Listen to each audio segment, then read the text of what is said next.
Hello guys, this is Surendra Kumar. अभियान IAS academy के YouTube channel पर आपका स्वागत है। गाइस, आज हम एक वेरी इंपॉर्टेंट टॉपिक के बारे में बात करने वाले हैं। गाइस, हमारा जो टॉपिक है करंट अफेयर से रिलेटेड है। गाइस, बात करते हैं इस टॉपिक के बारे में। गाइस, टॉपिक का नाम है हमारा गुपकर घोषणा, गुपकर डिक्लेरेशन। गाइस, इससे पहले मैं गुपकर डिक्लेरेशन आपको बताऊं, आपको मैं बताना चाहता हूं कि गुपकर डिक्लेरेशन कोई यूनाइटेड नेशन का चार्टर नहीं है। गुपकर डिक्लेरेशन कोई जो दुनिया की ताकतवर जो इकोनॉमी है उनका कोई ग्रुप नहीं है। गुपकर डिक्लेरेशन क्लाइमेट को, जो इशू है क्लाइमेट के, उनको सॉल्व करने के लिए किसी तरह का कोई इनिशिएटिव नहीं है। ग्लोबल वार्मिंग के लिए या टेररिस्ट से लड़ने के लिए, टेररिस्ट ऑर्गेनाइजेशन से फाइट करने के लिए कोई ग्रुप नहीं है, कोई डिक्लेरेशन नहीं है। अब गाइज आपके दिमाग में क्वेश्चन आएगा तो ये गुपकर डिक्लेरेशन है क्या? तो गाइज चलिए बात करते हैं। फर्स्ट ऑफ ऑल हम बात करते हैं गाइज गुपकर के बारे में। गुपकर है क्या? तो गुपकर गाइज एक रेजिडेंशियल हाउस है। किसका हाउस है? नेशनल कॉन्फ्रेंस के जो चीफ हैं फारूक अब्दुल्ला साहब, उनका जम्मू कश्मीर के अंदर ये हाउस या जगह का नाम है, एक रोड है उधर। गाइज वहाँ पे जम्मू कश्मीर की जो स्टेट लेवल की पार्टियां हैं, लोकल पार्टियां हैं, वहाँ पे वो उनकी एक मीटिंग होती है। ये सारी पार्टियां जो आज तक एक दूसरे के दुश्मन हुआ करती थी, एक दूसरे के खिलाफ जहर उगला करती थी, ठीक है, उनको क्रिटिसाइज कंडेम किया करती थी एक दूसरे को, आज वो एक साथ आकर के और इस डिक्लेरेशन को लेकर आई है। गाइज ये फर्स्ट डिक्लेरेशन नहीं है जिसके बारे में हम लोग बात कर रहे हैं। इससे पहले भी इस पे ये डिक्लेरेशन आ चुकी है। ये डिक्लेरेशन पहले कब आई थी? बेसिकली हम सबसे पहले बात करते हैं इस डिक्लेरेशन के बारे में कि ये है क्या। तो गाइज आपको मैं बता दूं, बीते साल 5 अगस्त 2019 को गवर्नमेंट ऑफ इंडिया या कहें पार्लियामेंट ऑफ इंडिया ने अपनी स्वप्रभुता का इस्तेमाल करते हुए, ऑटोनॉमी को या सॉवरेनिटी को इस्तेमाल करते हुए, प्रेसिडेंट ऑफ इंडिया ने जम्मू कश्मीर में 370 और 35A 370 जो आर्टिकल है और धारा उसकी 35A है, यानी कि उनको समाप्त कर दिया है, एंड कर दिया है। यानी जो स्वायत्तता दिया जाता था जम्मू कश्मीर को, एक अलग स्टेट उसको ऐसे बिहेव किया जाता था, तो उसको समाप्त कर दिया गया है और उसे भारत का जो अभिन्न अंग हम लोग बोला करते थे, तो उसको एक वास्तविक रूप जो पार्लियामेंट ऑफ इंडिया ने बीते साल 5 अगस्त को दिया। गाइज 4 अगस्त को जम्मू कश्मीर के जो स्टेट लेवल के जो लोकल पार्टीज हैं उनकी मीटिंग होती है और वो जॉइंट मीटिंग में डिक्लेयर करते हैं कि 370 और आर्टिकल जो आपका 35A है उसे किसी भी कीमत पे हम लोग, जो हमारी ऑटोनॉमी हमें देता है, मतलब खुल के खेलने की जो हमें आज़ादी देता है, उसे हम लोग किसी भी कीमत पे बरकरार रखेंगे, उसे हम लोग डिस्टोर नहीं करने देंगे या उसे हटाने नहीं देंगे। इस तरह की उनकी अनाउंसमेंट होती है।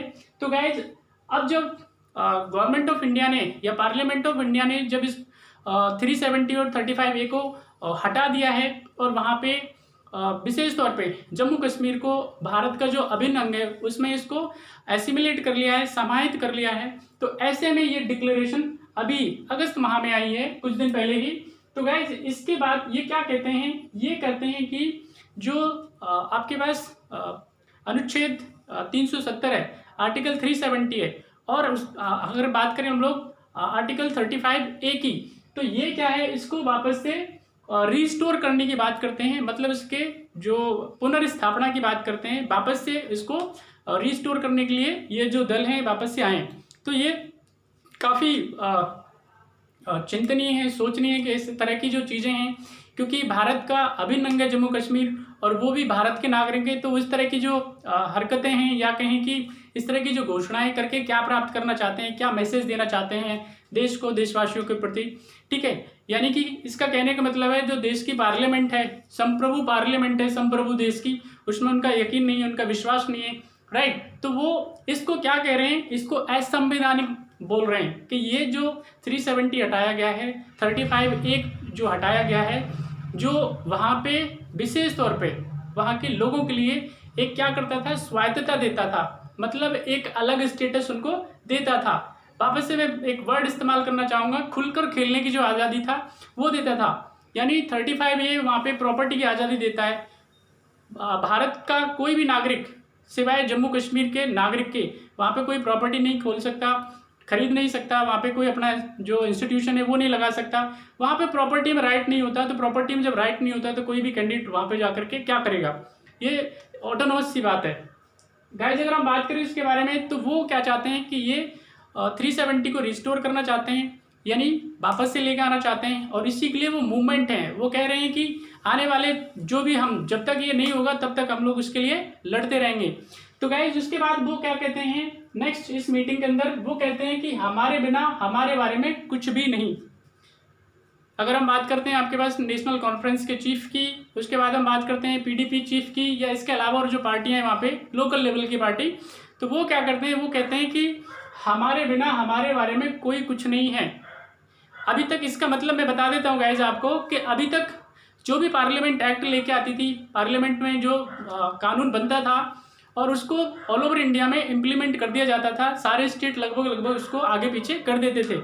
लेकिन जम्मू कश्मीर के साथ में ये था कि जब तक वहाँ की असेंबली ये सुनिश्चित नहीं करती है, असेंबली से रेजोल्यूशन पास नहीं होता है, तो कोई भी कानून वहाँ पे यानी उस राज्य में लागू नहीं होता था। इवन वहाँ पे वहाँ का उनका जो फ्लैग है वो अलग था। अगर हम बात करें असेंबली का जो टाइम था बाकी स्टेटों से, जैसे कि अगर हम बात करें असेंबली का टाइम 5 साल का होता है और वहाँ पे असेंबली का टाइम 6 साल का हुआ करता था। गाइज अगर हम बात करें इसके अलावा गवर्नमेंट ऑफ इंडिया के कोई भी प्रोविजन वहाँ पे डायरेक्ट लागू नहीं होते थे। चाहे हम बेहतरीन जो रिफॉर्म है, अगर हम आरटीआई की बात करें वो था, जीएसटी की बात करें हम लोग तो वो भी नहीं था। गाइज यहाँ तक कि हमारे जो फंडामेंटल राइट हैं हमारा कहीं पे भी, तो वो वहाँ पे जम्मू कश्मीर के अंदर लागू नहीं होता था जब तक कि वहाँ की असेंबली उसको पास ना करे। तो अभी क्या है, उनका कहने का मतलब है कि जब तक हमारे बिना का मतलब क्या है। अब ये मैं बात करूँ गाइज आपसे कि तो जम्मू कश्मीर की जो पॉपुलेशन है आपके पास में सेंसस 2011 के अकॉर्डिंग 1.25 यानी 1,25,00,000 के आसपास थी, जो आज की डेट में अभी तकरीबन 1.5 करोड़ के आसपास पॉपुलेशन है। तो ये जो 6 पार्टियां ये बोल रही हैं कि हमारे बिना और जो भी होगा हमारे साथ या हमारे कहने पे ही होगा, तो ये गलत है, सही नहीं है। क्योंकि ये जो 6 पार्टियां हैं वो पूरे इतने जो आपके पास पॉपुलेशन है उसको रिप्रेजेंट नहीं करती। गाइस जिसके बाद हम बात करते हैं, ये कहती हैं, हाँ मैं इतना जरूर कह सकता हूँ कि इनके जो बिना है, अगर बात करें हम लोग क्या नहीं है वहाँ पे, तो मैं गाइस बात करना चाहूँ तो इनके बिना वहाँ पे पॉवर्टी नहीं है। मतलब गाइस हमारे देश को आज़ाद हुए 70 साल से ज़्यादा हो गए हैं। 70 सालों में अगर हम बात करें आपके पास में, तो जम्मू कश्मीर में अभी जो है पॉवर्टी की बात करें तो कुछ रीजन्स में तो पॉवर्टी बहुत ज़्यादा है। गाइस अगर हम बात करें नेशनल लेवल पे, तो नेशनल लेवल पे जो पॉवर्टी है आपके पास में उसे 21 पॉइंट समथिंग है परसेंटेज की बात करें हम लोग, तो वहाँ पे जम्मू कश्मीर में जो आपके पास में गरीबी का लेवल है वो काफ़ी बड़ा हुआ है। गाइस वहाँ पे अगर इस गरीबी को देने वाला है कोई वहाँ पे, तो ये जो डिक्लेरेशन करने वाले हैं तो ये वही लोग हैं विशेष तौर पे। हाँ, इनके बिना गरीबी नहीं हो सकती थी, अगर ये नहीं होते तो गरीबी जम्मू कश्मीर के अंदर नहीं होती। गाइस मैं और बताना चाहता हूँ कि इनके बिना क्या नहीं है वहाँ पे। गाइस ये है तभी वहाँ पे एजुकेशन नहीं है। गाइस अगर मैं बात करूँ एजुकेशन के बारे में, तो जम्मू कश्मीर में अगर सेंसस 2011 के अकॉर्डिंग, तो जम्मू कश्मीर में जो आपके पास अगर एजुकेशन का रेशो है वो 67% है, जो कि नेशनल जो एजुकेशन का हमारा रेशो है 74, उससे कहीं कम है। गाइस अगर मैं इसमें मेल और फीमेल की बात करूँ तो 75% जो रेशो है वो मेल कैंडिडेट पढ़े हुए हैं, और अगर मैं बात करूँ फीमेल की तो 54% के आसपास जो वोमेन है वो पढ़ी हुई है। 100 में से सिर्फ 54 लड़कियां ही पढ़ी लिखी होती हैं। जम्मू कश्मीर की बात कर रहा हूँ गाइस, तो ये भी किन का दिया हुआ है, इन्हीं लोगों का दिया हुआ है जो ये कह रहे हैं कि हमारे बिना कुछ नहीं होता वहाँ पे। गाइस इसके बाद ये हम बात करते हैं कि इनके बिना और क्या नहीं है वहाँ पे। अनएम्प्लॉयमेंट की बात करें वहाँ पे, बेरोजगारी की बात करें, तो गाइस ये बेरोजगारी उन्हीं लोगों की दी हुई है, क्योंकि बिना इनके बेरोजगारी वहाँ पे हो ही नहीं सकती थी। गाइस गवर्नमेंट ऑफ इंडिया हर साल करोड़ों रुपया बजट के अलावा, अगर मैं आपको बजट की बात करूं तो गवर्नमेंट ऑफ इंडिया ने जम्मू कश्मीर के लिए 1 लाख करोड़ रुपए के बजट का प्रोविजन इस बार किया है बजट 2020-21 के अंदर। इससे पहले भी इसके आसपास ही बजट हुआ करता है। गाइज मैं बात करूं इसके अलावा, ये तो गवर्नमेंट की तरफ से बजट है, वहाँ पे हमारी तकरीबन 10 लाख के आसपास आर्मी पड़ी हुई है, जहां पे तकरीबन उसको सालाना उस आर्मी पे, अगर मैं मान लो आर्मी के बजट की बात करूं तो 3 लाख करोड़ के आसपास हमारा आर्मी का बजट है, जिसमें से 80,000 करोड़ जो है आपके पास जम्मू कश्मीर में आर्मी पे खर्चा होता है, जो वहां पे कहीं ना कहीं उस जो स्टेट है उसको प्रॉफिट देता है। तो गाइज सोच के देखिएगा, 1 लाख करोड़ रुपया, 1.25 करोड़ की आबादी, ठीक है, और उसके बावजूद भी अगर वहाँ पे विकास नहीं हो रहा, वहाँ पे एजुकेशन है, इंफ्रास्ट्रक्चर है, और वहाँ पे जो पॉवर्टी है अगर वो खत्म नहीं हो रही, तो वहाँ पे ये अगर कहेंगे तो किसकी कमी कहेंगे आप? ऑब्वियसली वहाँ पे जो पॉलिटिकल पार्टियां हैं, जो लीडरशिप है, उसकी ये कमी है, उसकी वजह से वहाँ पे कुछ नहीं हो पा रहा।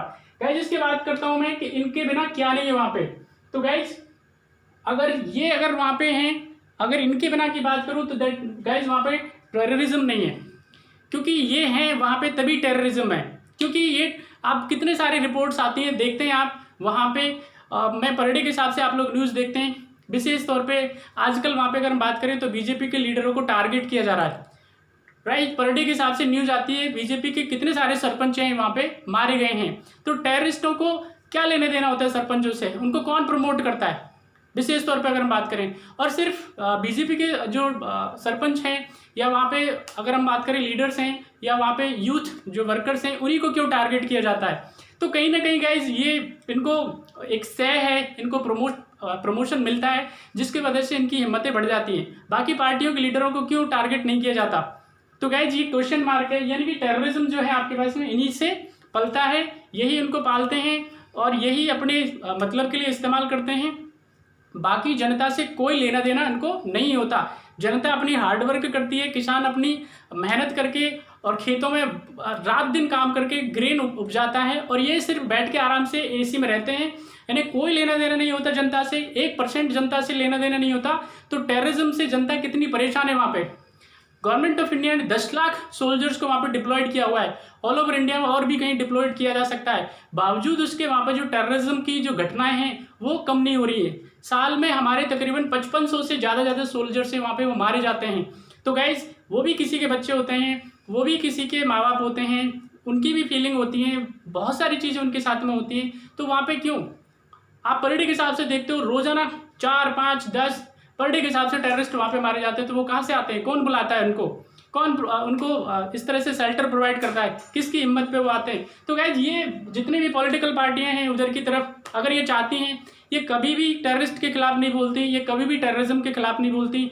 अभी अगर मैं बात करूँ आपसे, तो अभी कोरोना पैंडेमिक चल रहा है और लाखों लोग जो हैं मौत के मुंह में चले गए हैं, ठीक है। पूरा वर्ल्ड जो है बर्बाद हो चुका है, इकोनॉमी ख़त्म हो चुकी है, करोड़ों लोग बेरोजगार हो चुके हैं, करोड़ों की नौकरियां चली गई हैं। बावजूद गाइज इन लोगों पे कोई फ़र्क नहीं पड़ता है। ये सारी चीज़ें भुलाकर इन्हें नहीं याद है कि जम्मू कश्मीर के अंदर कितने लोग भूखे सोते हैं, कितने लोगों को सुबह से शाम तक खाना नहीं मिलता, कितने लोगों को कोरोना से किनकी मौत हो चुकी है, कितने लोगों के साथ में पर डे के हिसाब से बहुत सारी प्रॉब्लम्स होती हैं, हॉस्पिटल नहीं जा पाते, पढ़ाई लिखाई उनकी डिस्टर्ब है, इंटरनेट सर्विसेज नहीं है, पूरी दुनिया से डिस्कनेक्टेड। लेकिन इन लोगों को कोई फ़र्क नहीं पड़ता, बस जैसे ही इनको थोड़ी ढील दी गई है और ये अपनी जो विशेष तौर पर जिन्हें हम लोग बोलते हैं आपके पास जो फितरत है उसको दिखाना शुरू कर दिया इन लोगों ने। तो गाइज ये जो टेररिज्म है ये भी इनकी देन है वहाँ पे, बिना इनके ये भी नहीं हो सकता। गाइज मैं बताता हूँ और इनके बिना क्या नहीं हो सकता। गाइज यहाँ पे इनके बिना पत्थरबाजी नहीं हो सकती। किसी भी बच्चे की हिम्मत नहीं होती कि वो पत्थरबाजी करे बिना प्रेशर के। आप ऑल ओवर वर्ल्ड की बात कर लो, अगर हम इंडिया की बात करें अलग बात है, वर्ल्ड में कहीं पे भी देख लो, जब तक कोई लीड नहीं करता, जब तक इंकरेज नहीं करता, तब तक किसी बच्चे की हिम्मत नहीं है कि वो किसी भी तरह का, और इतनी पुलिस फोर्स होने के बाद वो पत्थरबाजी करते हैं, उनको पैसे दिए जाते हैं, उनको प्रमोट किया जाता है, उनके कामों को शहीद के रूप में उनको याद किया जाता है। तो ये गाइज कहीं ना कहीं उनको जो युवा हैं मिसलीड करने का, मिसगाइड करने का ये काम करते हैं। गाइज इनके बच्चे क्यों नहीं पत्थरबाजी करते? इनके गाइज जो बच्चे हैं वो टेररिस्ट एक्टिविटी में क्यों नहीं होते? गाइज इनके बच्चे आराम से एसीओ में रहते हैं, फर्स्ट क्लास जो कंफर्ट लाइफ है वो जीते हैं। यहाँ पे वो पढ़ाने लिखाने का कोई काम में नहीं है, सारे विदेश भेज देते हैं। किसी का भी एक का भी बच्चा अगर मान लो यहाँ पे पत्थरबाजी में शामिल होता है, किसी का भी एक बच्चा अगर मान लो, किसी का भी मुझे बताया आप कि वो हाँ यहाँ पे पत्थरबाजी में या इसके अलावा टेररिस्ट एक्टिविटी में होता है, नहीं, वो दूर जाकर के आराम से विदेशों में यूके, यूएसए और कहाँ जाकर के वो अपना फर्स्ट क्लास पूरा जीवन जो है कंफर्ट का जीवन जीते हैं। लेकिन हमारे यहाँ पे जो युवाएं हैं, जिनको रोजगार देना चाहिए, जिनको शिक्षा दिलानी चाहिए, जिनकी गरीबी के बारे में सोचना चाहिए, जिनके स्वास्थ्य और उनके फ्यूचर के बारे में सोचना चाहिए, नहीं सोचते। बस बात करेंगे आपके पास में किसकी, असंवैधानिक है। आपको अगर संविधान की इतनी चिंता है तो आप अपनी हरकतें छोड़िए ना। आपको अगर संविधान की इतनी चिंता है तो आप अपना जो ड्यूटी है उसको पूरी ईमानदारी से करिए, ठीक है। आप अगर लीडर हैं आपके पास, तो लीडर का मतलब होता है कि आप क्या करो, सारा जो ऐशो आराम है उसको छोड़ करके आप रोड पे आ जाओ, और जनता जो है, जिसको परेशानी है, जिनके लिए आप फाइट कर रहे हो, उनको क्या करो, आप अपने घरों में बिठाओ, एशियो में उनको आराम दो, उनको सुबह शाम दोपहर का खाना दो, नाश्ता दो। लेकिन ये सारी चीज़ें उनसे नहीं हो सकती। तो वाइज ये सिर्फ क्या करते हैं, मोहरा बनाते हैं, सिर्फ एक इस्तेमाल करने के लिए एक जरिए ढूंढते हैं। और हमारे यहाँ पे सबसे बड़ी प्रॉब्लम है कि हम लोग हमारे सेंटिमेंट इतने जुड़े होते हैं कि हम लोग इन लोगों के चक्करों में आ जाते हैं और अपना जो बहुमूल्य जीवन है इनके इशारों पे काट देते हैं। तो गाइज ये जो है आपके पास में पत्थरबाजी भी इनका एकदम बिना इनके नहीं हो सकती। गाइज अगर उसके बाद बात करूँ आपके पास में एंटी नेशनल एक्टिविटीज़ की, तो गाइज ये भी इनके बिना नहीं हो सकती। सारी जितने भी देश के खिलाफ नारेबाजी है, दूसरे कंट्रियों को प्रमोट करना है, हमारे देश को तमाम तरीके से नीचे दिखाना है, तो ये सारा काम जो है हमारे यहाँ पे जिम्मेदार पॉलिटिकल पार्टियों के लीडर करते हैं। गाइज काफ़ी आक्रोश इसलिए कि ऐसे टाइम में, क्योंकि हमारी पार्लियामेंट संप्रभु है, जो लोग हैं आपके पास में ऑल ओवर इंडिया से चुनकर जाते हैं वहाँ पे, और अगर वो कोई भी डिसीजन बहुमत से लेते हैं तो उसको क्या करना चाहिए, स्वीकार करना चाहिए, क्योंकि वो संविधान की बात कर रहे हैं, जिस संविधान की बात कर रहे हैं, और वो उसी की संविधान की जो बातें उनको नहीं मान रहे हैं। तो गाइज बेसिकली कहने का मतलब ये है कि आपके पास ये संविधान, आपके पास में बड़ी बड़ी बातें, ये सब क्या एक दिखावा होता है, उनके हथियार हैं, राइट। बहुमत प्राप्त करने के, पॉपुलरिटी में आने के उनकी हथियार हैं, यानी जनता से, जनता के दुख दर्द से कोई लेना देना नहीं है। अगर जनता के दुख दर्द से लेना होता इनको, तो ये कोरोना के टाइम में लोगों के लिए अपनी प्रॉपर्टी को दे देते, लोगों के लिए खाने पीने की व्यवस्थाएं करवाते, उनकी मेडिसिन की व्यवस्थाएं करवाते, लेकिन इन्होंने कुछ नहीं किया वहाँ पे। और जैसे ही इनको थोड़ा सा मौका दिया है, ये वापस से आकर के और फिर वापस से जो एंटी नेशनल एक्टिविटीज़ है उनको शुरू कर दिया है। तो गाइज बेसिकली इन्हीं सारी चीज़ों के बारे में आज बात करने वाला था। तो गुपकर डिक्लेरेशन के बारे में बात करना, इसके बारे में लोगों से, जो भी आपके पास दोस्त हैं, आपके जो जितने भी कलीग्स हैं, आप इनके बारे में बात कर सकते हैं। तो गुपकर जो डिक्लेरेशन है, इसको ये विशेष तौर पे कुछ नहीं है, काफ़ी मैं तो इसकी पर्सनल लेवल पे निंदा करता हूँ। इस तरह की जो डिमांड है वो नहीं करनी चाहिए, डिक्लेरेशन नहीं देने चाहिए। आपको डिक्लेरेशन देनी चाहिए थी तो आपको देश के साथ जुड़ना चाहिए था, आपको ये बताना चाहिए था कि हाँ, जम्मू कश्मीर जो है आपके पास भारत का अभिन्न अंग है, और जम्मू कश्मीर भारत का अभिन्न अंग होने के साथ साथ जो स्वतंत्र भारत की जो हमारी संप्रभु संसद है, उसने जो भी डिक्लेरेशन दिया है, उसने जो भी प्रपोजल लाया है, हम उसको विद रिस्पेक्ट स्वीकार करते हैं, ये बात उनको करनी चाहिए थी। और जम्मू कश्मीर के लोगों के विकास में, जम्मू कश्मीर के लोगों के भले के लिए उसमें वर्क करना चाहिए था। गाइज आज की डेट में जम्मू कश्मीर में गवर्नमेंट ऑफ इंडिया की सारी योजनाएं, सारी स्कीम लागू हैं जो अभी तक नहीं होती थी। सबसे पहले अगर हम बात करें, जैसे कि उज्ज्वला योजना है आपके पास में, जम्मू कश्मीर में पहले लागू नहीं थी, अभी लागू है आपके पास। अगर हम बात करें गाइज सौभाग्य योजना की, वो जम्मू कश्मीर में लागू है। अगर हम बात करें आपके पास में तमाम तरह की, लाइक जैसे कि प्रधानमंत्री कृषक सम्मान निधि है, तो वो आज लागू है वहाँ पे। हर एक जो फार्मर है उसको 6,000 रुपये सालाना मिलना शुरू हो गया है। आरटीआई की बात करें तो आरटीआई वहाँ पे लागू है। तो गाइज ये जो चीज़ें हैं आपके पास में, और नई नई चीज़ें हैं आपके पास, ठीक है। अगर हम बात करें आप विशेष तौर पे स्वास्थ्य स्कीम के बारे में, तो वो आज की डेट में वहाँ पे लागू है। तो ये तभी पॉसिबल है आपके पास में जब पार्लियामेंट ने 370 को वहाँ से हटाया है, 35A को हटाया वहाँ से। अब वहाँ पे तमाम तरह के जो कंपनियाँ हैं वो जाएंगी, इन्वेस्ट करेंगी, प्रॉपर्टी खरीदेंगी, वहाँ के लोगों को रोजगार मिलेगा, और उनको समझ आएगा कि वाकई में ये 370 जो है आपके पास 35A है, ये हमारे विकास के लिए नहीं था, हमारे विकास को अवरुद्ध करने के लिए था। ये तो सिर्फ कुछ जो लोग हैं उनको घर भरने का तरीका था, क्योंकि लाखों करोड़ों रुपया जाता है फंड के रूप में, और वो जनता तक पहुंचता ही नहीं है, क्योंकि टेररिज्म के नाम पे डरा धमका के वो कोई सवाल करने की हिम्मत ही नहीं करता उनसे। तो गाइज इस तरह से ये आपके पास में गुपकर डिक्लेरेशन था। आई होप आपको ये वीडियो अच्छा लगेगा।